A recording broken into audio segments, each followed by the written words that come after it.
علم و عظمت ہے جس کو آج امت بھول گئی،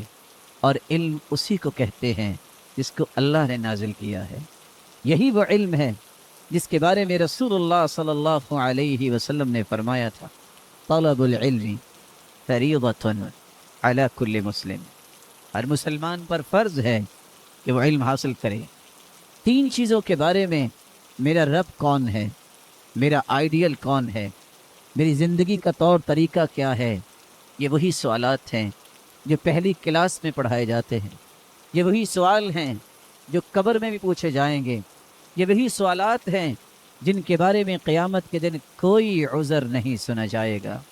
رسول اللہ وسلم کے اس فرمان کی روشنی میں سچ کہا تھا امام احمد بن حنبل رحمہ اللہ تعالی نے، الناس الى العلم احوج منهم الى الطعام والشراب لأن الرجل يحتاج إلى الطعام والشراب في اليوم مرة أو مرتين وحاجته إلى العلم بعدد أنفاسه۔ لوگوں، انسان علم کا محتاج کھانے پینے سے بھی زیادہ ہے۔ دن میں 2 یا 1 مرتبہ کھانا کھا کے گزارا تو کر سکتا ہے، لیکن انسان علم کا محتاج ہر سانس کے ساتھ ہے۔ کیسے؟ علم اس کو بتائے گا کہ اگلا سانس آئے گا کہ نہیں آئے گا۔ شاید کہ ابو الدرداء رضی اللہ تعالی عنہ، من رأى ان العدو الى العلم ليس بجهاد فقد نقص في عقله ورأيه، جو شخص یہ کہے کہ علم حاصل کرنا جہاد نہیں، اس کا علم بھی ناقص ہے اور اس کی عقل بھی ناقص ہے۔ اس لیے معاذ بن جبل وہ کہا کرتے تھے، تعلموا العلم فإن تعلمه حسنة وطلبه عبادة ومذاكرته تسبيح والبحث عنه جهاد۔ علم کو سیکھو، علم سیکھنا بھی بہت بڑی نیکی اور عبادت، اس کا طلب کرنا، اس کا شوق اور ذوق، یہ بھی انسان کی عبادت ہے۔ اس سے بڑی عبادت کیا ہو سکتی ہے؟ جو شخص اپنے گھر سے نکلتا ہے، پہلا قدم رکھتا ہے، اللہ ذوالجلال کے فرامین دیکھیے جو اپنے پیغمبر کی زبان سے جاری کروائے، اگر یہ علم کی نیت سے نکلا ہے، باوضو ہو کے نکلا ہے، ہر قدم جو اٹھتا ہے درجات بھی بلند ہوتے ہیں، گناہ بھی معاف ہوتے ہیں، نیکیاں بھی لکھی جاتی ہیں۔ نظر تو یہ آتا ہے کہ یہ کسی راستے پہ قدم رکھ بیٹھا، لیکن نہیں، اللہ کے فرشتے اپنے نورانی پر بچھاتے ہیں۔ ہو سکتا ہے یہ قدم تو رکھا ہے اس نے، گرد و غبار بھی پڑتی ہوگی، اصابہ مسکن یوم القیامہ، جتنی گرد و غبار اس کے لباس اور جوتے پہ پڑتی ہے، قیامت کا دن ہوگا اتنی کستوری اسے عطا کر دی جائے گی۔ اور اگر اس نیت سے آیا ہے اللہ کے گھر میں، لا یرید الا ان یتعلم خیرا او یعلمہ، یہ اللہ کا دین سیکھنے آیا ہے، یہ سکھانے آیا ہے،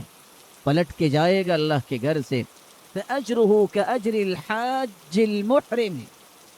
اجر اتنا پائے گا جتنا کوئی حاجی حج کر کے واپس پلٹ کے آ رہا ہے۔ رسول اللہ صلی اللہ علیہ وآلہ وسلم کے اس فرمان کی روشنی میں کتنی پیاری بات ابو ہریرہ رضی اللہ تعالی عنہ نے کہہ دی، لأن أعلم باب من العلم من أمر ديني أحب إلي من 70 غزوة في سبيل الله، اگر میں ایک باب دین کا سیکھ لوں پھر میں اسے سکھا دوں، یہ مجھے زیادہ پیارا لگتا ہے کہ میں 70 غزووں میں شریک ہوں۔ رسول اللہ صلی اللہ علیہ وآلہ وسلم کے فرمان کی روشنی میں سیدنا حسن بصری نے کتنی بڑی بات کہہ دی، لأن أتعلم بابا من العلم فأعلمه مسلما، اگر میں ایک علم کا باب سیکھوں پھر کسی کو سکھا دوں، احب الی من ان تکون لی الدنیا کلها فی سبیل اللہ، اس کے بدلے مجھے کائنات کا مالک بنا دیا جائے، پھر میں پوری دنیا کو اللہ کے راہ میں صدقہ کر دوں، اس سے بہتر یہ ہے کہ میں ایک علم کا باب سیکھوں اور وہی باب میں آگے کسی کو سکھا دوں۔ یہ وہ لوگ ہیں، یہ وہ عظمت والے لوگ ہیں جن کے بارے میں رسول نے فرمایا، من سلک طریقا یلتمس فیہ علما سہل اللہ له به طریقا الی الجنہ، جو علم سیکھنے کے راستے پہ چلتا ہے وہ جنت کا راستہ آسان کر لیتا ہے۔ اور اسی لیے تو اللہ کی رسول نے فرمایا تھا ان العلماء ورثۃ الانبیاء، علماء یہ انبیاء کے وارث ہوتے ہیں۔ وَإِنَّ الْأَنْبِيَاءَ لَمْ يُوَرِّثُوا دِينَارًا وَلَا دِرْهَمًا، انبیاء یہ درم و دینار کی وراثت چھوڑ کے نہیں گئے، انما ورثوا العلم، یہ تو علم کی وراثت چھوڑ کے گئے ہیں۔ فمن اخذه اخذ بحظ وافر، جس کو یہ وراثت مل گئی اس سے بڑی وراثت لینے والا کون ہو سکتا ہے؟ شاید کہ امام شافعی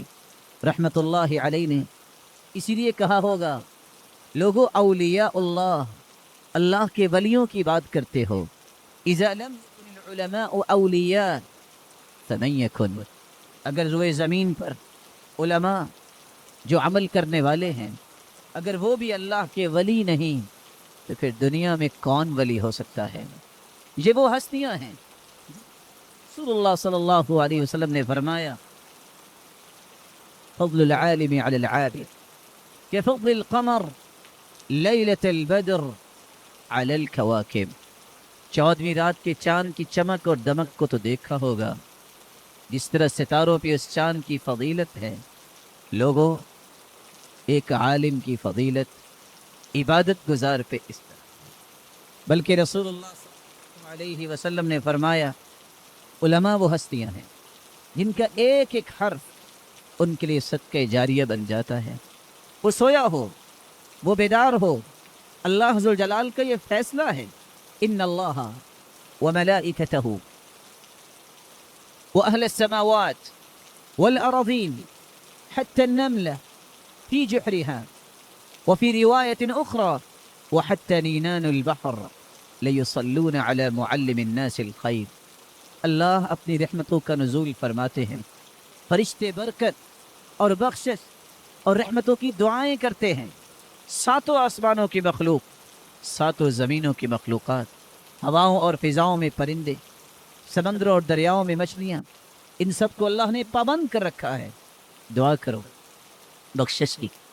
مغفرت کی، رحمت کی اس ہستی کے لیے علی معلم الناس الخیر، جو لوگوں کو خیر اور بھلائی کی تعلیم دیتا ہے۔ اللہ ذوالجلال ایسے لوگوں کی محبت نصیب فرمائے۔